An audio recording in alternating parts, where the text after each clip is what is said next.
Bien, seguimos en Tiempo Rural. Ya se encuentra con nosotros la ingeniera Estela Pérez de Bianchi. Ella es integrante de la agrupación CANPO. ¿Qué es esto de CANPO? Es la Corriente Agraria Nacional y Popular. Gracias por visitarnos, ingeniera. Muchas gracias por la invitación, es un gusto estar con ustedes. Bueno, usted sabe que en primera instancia uno cree que la palabra está mal escrita, pero en realidad es una sigla, CANPO. Cuéntenos qué significa esta corriente y cuáles son los objetivos que tiene.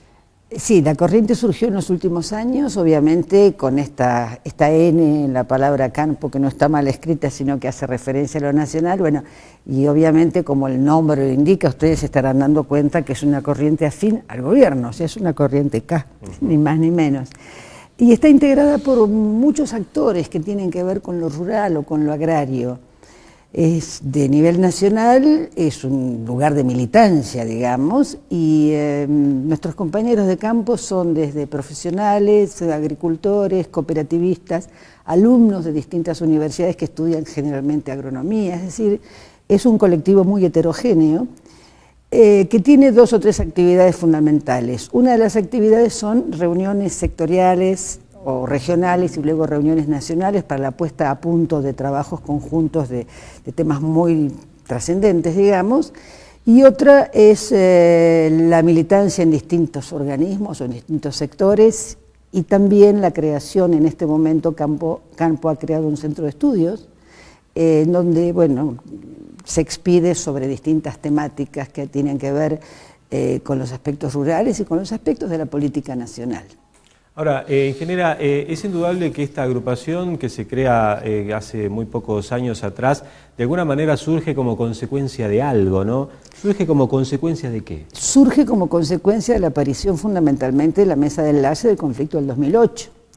Es decir, si ustedes se acuerdan, esto era este eslogan o consigna, todos somos el campo, motivó, bueno, preguntarnos muchas veces, bueno, ¿cuál es el campo argentino? ¿Cómo está integrado el campo argentino? Y sobre todo, es una pregunta que nos formulamos muchos ingenieros agrónomos, que de alguna u otra manera tenemos algo que ver, sea desde la academia, sea desde los sectores productivos, o sea desde la misma producción.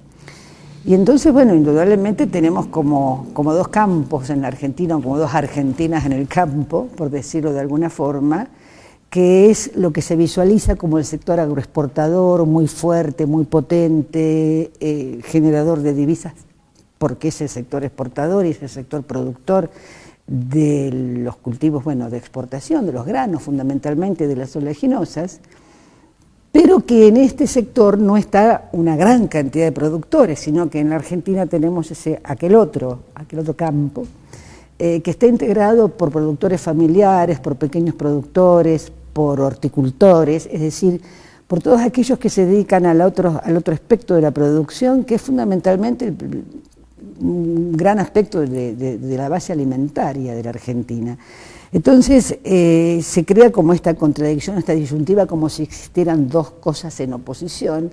Nosotros creemos que estas 2 cosas tienen que llegar algún día a estar integradas en el agro argentino. Bueno, y en ese sentido se trabaja con trabajos, con presentaciones, con debates, con producciones. Uno de los debates que llevamos a nivel nacional ya hace un tiempo, porque ya se concretó, digamos, es por ejemplo la ley de trabajo agrario, que era una demanda importante, ¿no es cierto?, que había sido desde el 40 y pico abolida en los 80, y bueno, ustedes saben que es un sector muy desprotegido del campo argentino. Así que ese es uno de los trabajos o de las tareas en que CANPO confluyó con sus distintas voces, sus distintas opiniones. Se trabaja de forma muy participada y bueno, se llega a apoyar algunas inclusive medidas del gobierno y a criticar otras. No es que esto sea una institución vertical. Eso quería consultarle, ¿no? Porque ¿se está, dentro de CANPO, hay realmente críticas hacia el gobierno o se está en todo de acuerdo con la política agropecuaria nacional, inclusive la política agroexportadora? Bueno, Las políticas, la crítica hacia el gobierno en realidad no es porque es una agrupación o un grupo que conteste con el gobierno, pero obviamente desde adentro del gobierno y en apoyo a la presidenta inclusive, se hacen reflexiones críticas a algunas de las cuestiones de la política agroexportadora o de la política agraria. Cosas que sabemos que son muy difíciles de cambiar y que no se pueden cambiar de un día para otro. Es decir, la concentración que hoy hay en determinados sectores de la agricultura argentina, sabemos que no se pueden revertir de un día para otro porque son el resultado de muchos años de política.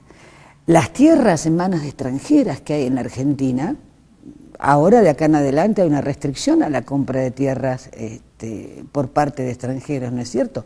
Pero hacia atrás están. En Salta, en la provincia de Salta, yo lo corroboré porque medio que no lo podía creer, está la empresa extranjera más grande del país con 1,5 millones de hectáreas en la zona cordillerana. Son cifras que realmente asombran, eso no se puede revertir, ¿no es cierto? Digamos, dentro de la política en que estamos. Lo que sí tenemos que destacar. Bueno, hay otro problema que tenemos también dado por las commodities, por los precios internacionales, por el mercado y porque no estamos aislados del mundo, que es, por ejemplo, toda esta expansión de la soja y el desplazamiento del trigo y de la leche. Es decir, esto es una realidad en la Argentina, que las tierras se han ido valorizando más y más por el precio internacional de la soja, mercado que no se mueve desde la Argentina, o sea, el precio lo instalan desde Chicago. Ningún país puede moverse o modificar una situación así de un día para el otro, y esto ha producido que se estén restringiendo, digamos, las superficies de trigo, por ejemplo, y ahora hay políticas del gobierno propositivas respecto del cultivo del trigo y hacia los agricultores trigueros, que ojalá den resultados. O sea, no es que sea una crítica a las políticas del gobierno necesariamente, sino que es una reflexión respecto a la situación en que estamos. La expansión de la frontera agropecuaria que se produjo aquí, en el norte, que este año con la sequía vimos que la frontera no se podía expandir tanto, y lo estamos diciendo desde hace 20 años. No pasen la línea de precipitación de los 700 milímetros porque va a llegar un momento en que esa línea no va a estar donde está. Y ocurrió, y estadísticamente sabemos que la línea, la isoyeta de los 700 milímetros tiene un desplazamiento de este a oeste. Bueno, tuvimos 20 años de periodo húmedo, ojalá tengamos pocos años de periodo seco, pero con una especie de falta, desde mi punto de vista, desde campo de planificación adecuada, se llegó a expandir esa frontera de una forma desmesurada o sin pensarlo, sin planificarlo, sin meditarlo, muchas veces con capitales no salteños, una gran cantidad de veces con capitales que vienen de otro lado, muchas veces provocando o fomentando un negocio inmobiliario. Y bueno, estos son datos de la realidad. Y en cuanto, disculpe que la interrumpa, pero y en cuanto a este tema de la sequía, inclusive que nos está a nosotros trayendo programa sí, prácticamente todo el año, porque se veía venir desde febrero o marzo cuál iba a ser la crudeza realidad que estamos viviendo hoy. ¿Cuál es la participación de campo, sobre todo en estos departamentos más sufridos de Rivadavia y San Martín, donde la masa son pequeños productores, donde no hay expansión agrícola, donde no hay soja, donde es algo, digamos, de varias generaciones, que es prácticamente una producción ganadera, y hoy van a perder algo más del 30% de su hacienda? La participación de campo, y algunos de esos productores del norte de la provincia participan en campo, es asesorar, y en este momento es un momento de crisis muy grande, o sea, campo no gobierna, por lo tanto no puede hacer más que acompañar en los consejos a algunos sectores productivos, pero más allá de las bajas temperaturas, que además afectaron muchísimo a los productores familiares, a pequeños productores y a medianos, la sequía es como normal en el promedio, porque tampoco es, el periodo seco existe, ¿no?, en las estadísticas de lluvias de la zona, y creo que que lo que se tendrá que planificar y aconsejar es ver los mecanismos de tecnificación para prepararse para esas cosas, es decir, precisamos un agro cada vez más propenso a la tecnificación. Y en determinados lugares, sin duda, bueno, no se podrá hacer agricultura o ganadería cuando el periodo seco existe. Y en los periodos húmedos hacerlo con cuidado de no afectar a eternidad, digamos, con severos desmontes, por ejemplo, las zonas donde está esta fragilidad climática, porque está registrada. No es que pasó porque, y esta es mi opinión personal, por el cambio climático. No, pasó porque está entre los promedios previsibles, ¿no? El ciclo húmedo y el ciclo seco que se da en el umbral del Chaco, digamos. Ahora, yo la escucho, la verdad, atentamente, ingeniera, y me surge la reflexión de que si realmente dentro de la corriente campo, ¿qué se prioriza? Si la sustentabilidad está basada, digamos, en el bien de las personas, en el bien, en satisfacer las necesidades de la gente, sobre todo estos pequeños productores necesitados, o oponerse, por ejemplo, a la ampliación de las fronteras productivas, de la habilitación de campos y demás. No.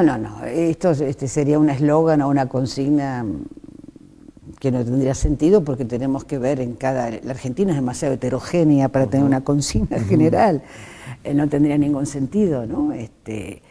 Lo que Campo se planteó es fundamentalmente algo que es coincidente con razones lógicas y obvias, coincidente con la Declaración de los Derechos Humanos o con los Objetivos del Milenio. Uno de los temas que Campo se plantea y se conflictúa y se discute y son planteos realmente difíciles de llevar a solución, es por ejemplo el llevar al hambre cero, es decir, dar alimentación a nuestros 40 millones de habitantes que tengan alimentos, o sea, un plan alimentario que realmente permita, bueno, que todos comamos, o sea, así de sencillo y así de complicado, ¿no? Porque indudablemente con estas cosas, estas concentraciones que se dieron, que inclusive no son de capitales argentinos, como en Salta no son de capitales salteños, está bien que pueden venir de otro lado sin ningún problema, pero digo, no vienen con la tecnología a veces más apropiada, por suerte está la siembra directa que nos está salvando un poco, pero muchas veces son commodities que no tienen que ver con la alimentación o con un plan alimentario. Otra vez es lo que se pone en juego es un negocio inmobiliario. El precio, lo que aumentó el precio de la tierra aquí y en el sur del país, digamos en la zona pampeana de alto valor de la tierra, cifras descomunales.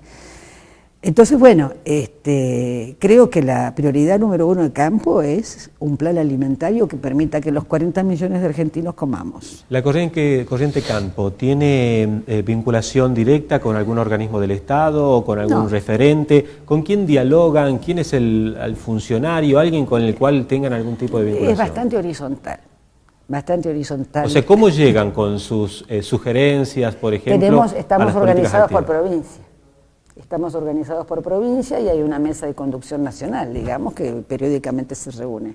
Hoy, en este momento, Campo, la corriente está haciendo mucho énfasis en el centro de estudios. De ahí mi participación de la semana pasada en el encuentro de Renatea, como parte del centro de estudios Campo.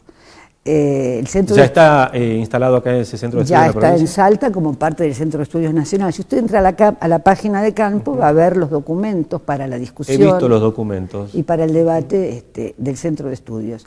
Bueno, y modestamente desde Salta, como Centro de Estudios, tuvimos nuestra participación en este encuentro de Renatea, en donde en realidad se generalizó mucho más que lo rural y pasamos a ver, es decir, el planteo fue, bueno, cuando hablamos de políticas públicas, en lo rural o en lo general, no hay políticas sin presupuesto. No se pueden, serían declamaciones y cosas. Entonces, por eso llegamos al análisis del presupuesto 2013 y vimos, bueno, qué pasa con ese presupuesto y desde allí entonces qué ocurre con las políticas públicas, sobre todo porque ese día se unían todos los referentes que tenían que ver con planes sociales. Y hay muchos planes. No los que dice Moyano, no hay planes de descansar, el plan trabajar no existe más, es decir, hay una distorsión también mediática de estas cosas. Y justamente lo que queríamos un poco visualizar con el conjunto de compañeros que estábamos trabajando es un poco desmistificar qué son estos planes, ¿no? ¿Por qué criticamos que a un niño o a un joven se le entregue una computadorita, ¿sí? Como es el plan de entrega de computadoras, el Conectar Igualdad? ¿O por qué criticamos la asignación universal por hijo si no vemos en el presupuesto de la Nación que son los subsidios que realiza el Estado? Y ahí tiene que ver también con la política agraria, es decir, que son los subsidios que realiza el Estado cuando la mayor cantidad de dinero en subsidios se va en energía y en transporte y en el subsidio al gasoil. Entonces, esto también lo queríamos poner en evidencia, ¿no? Dialogando entre nosotros y realmente leyendo. Y yo fui a buscar la boleta de gas de mi casa y tengo más del 50% del gas subsidiado, afortunadamente, porque...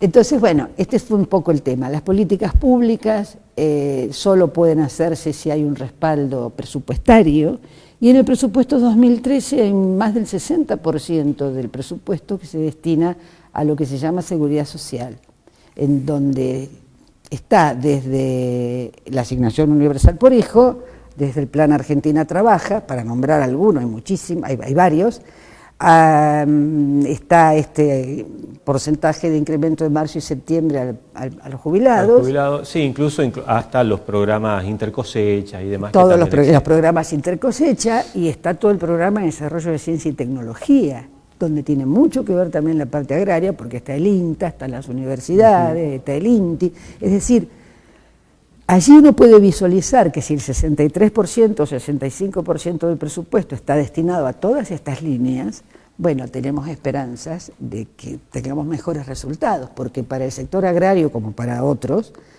en la situación en que estamos, con esta concentración a veces de empresas extranjeras que son los grandes agroexportadores, que no son todos los agricultores argentinos, ni muchísimo menos, el impacto que pueda tener la tecnología, la investigación y el desarrollo tecnológico es imprescindible. Ingeniera, ya nos quedamos sin tiempo, le agradezco mucho que nos haya visitado, quedan seguramente un montón de temas que podamos seguir analizando, si usted accede nuevamente a alguna otra invitación a futuro y podemos ir hablando de todos estos temas. Muchas gracias. Gracias a ustedes y a disposición. Gracias, ingeniero.